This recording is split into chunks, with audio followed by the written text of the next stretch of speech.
students, welcome to the online tutorial for Vidyavan Higher Secondary School. This video is for class 9 biology.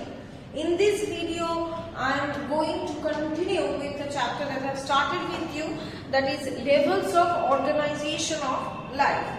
In my previous video, I have told you about the acid and base and their characteristics, about salt, types of salt I have told you. Now, in this video, I will start with the topic of role of gases in a cell. That means, what are the roles of gases in the cell of the organism? First of all, we generally do have three types of gases in our cell. One is oxygen, second one is CO2, third one is nitrogen. Okay, so coming to this third one at first, nitrogen. What is its role in a cell? First of all, this nitrogen helps, or it is the primary material or primary component of protein. So, when we do need to synthesize protein in our bodies, we do need nitrogen in a proper and adequate amount. Otherwise, we will not be able to make protein or synthesize protein. Okay. So, nitrogen is the primary component of protein, and in this way, nitrogen is important for us. Next, coming to this oxygen. First of all, oxygen used for what? Respiration. It is the respiratory gas, both oxygen and carbon dioxide. Okay, so this oxygen is used up for what? For chemical digestion of food, so that we can get ATP or energy and can utilize that energy to do our day-to-day works. Okay, so oxygen is required for biochemical reactions and biochemical digestion of food by the process of respiration. Now coming to this CO2.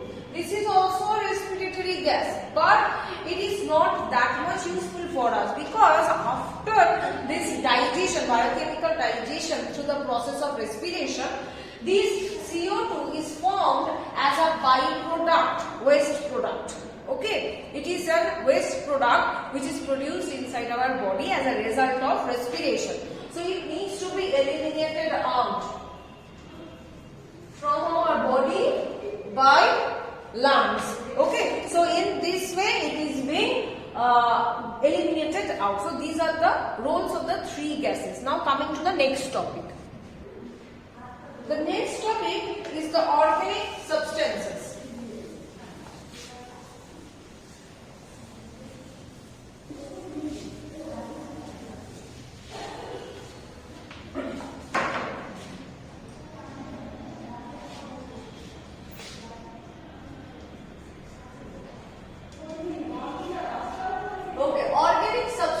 Organic substances means the substances which are found in the organisms.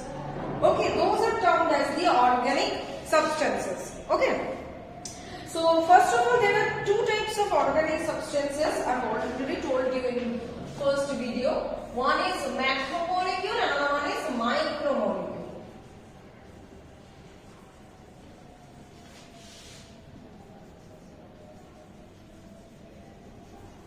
Macromolecule means those are having a large appearance or huge appearance or big in size. Micromolecules means small in size. Okay, so macromolecule examples are carbohydrate, protein, lipids. These are the important organic compounds which must be present in our cell. Otherwise, the cell will not work properly. Next is that micromolecule. These are the small molecules having simple composition and high solubility. That means it can or it will get soluble in the water or the solvent medium of the cell very easily. Examples are simple sugars like glucose, fructose, amino acids, fatty acids. So these are the some examples of macro and micro molecules. Okay. Now coming to the simple sugars. Now simple sugar is one actually included within the micromolecule. So first we will read about simple sugar.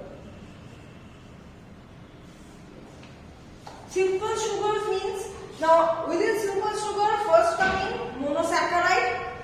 Okay, so this is the another subheading, monosaccharide.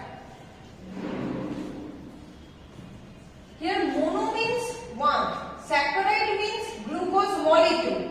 Okay, saccharide means glucose molecule. That means we can say that the sugar or the carbohydrate molecule, which is again only one molecule of simple sugar, those are the monosaccharides, and they cannot be hydrolyzed further. Now they are again classified into two types. First type is that according to the number of carbon atoms present. Okay, that means if one carbon atom is present, then monos. Mono means one. If two carbon atoms present, then dios. Di means two. If three carbon atoms present, then trios. Tri means three. So this classification is based on the number of carbon atoms present in the molecule. Next is that according to the presence of a reducing group. Now what is a reducing group? The molecule which helps in the reduction of the compound, you can say. Okay, see there are two types of processes, oxidation and reduction. So the molecule or the part which is helping in the reduction of that particular molecule, this is termed as the reducing group. Now according to the presence of the reducing group, there are again of two types. This carbohydrate is again of two types. First type is aldose. This is according to the presence of reducing group. Second type is ketose. Now aldose, in case of aldose, here the reducing group is aldehyde. That is why aldose. And in case of ketose, here the reducing group is ketone. One example of aldose is glucose. One example of ketose is fructose. So these are the types of monosaccharides. Okay. Now next is that biological importance of monosaccharide. That is, why is it important biologically? Okay. So first point is that it acts as a source of energy. When carbohydrate, any kind of carbohydrate, that can be monosaccharide or any kind of carbohydrate, when it will be hydrolyzed, it will produce energy for our any kind of work or any kind of biochemical or chemical work or mechanical work. Number two, ribose is a component of RNA and ATP. Number three, deoxyribose is a component of DNA. Both this ribose and deoxyribose is a type of carbohydrate, and both are the component of some essential substances like RNA, DNA and ATP. So in this way, it is biologically very much important to us. So I am keeping this video till this much. In my next video, I will continue with the chapter. Thank you.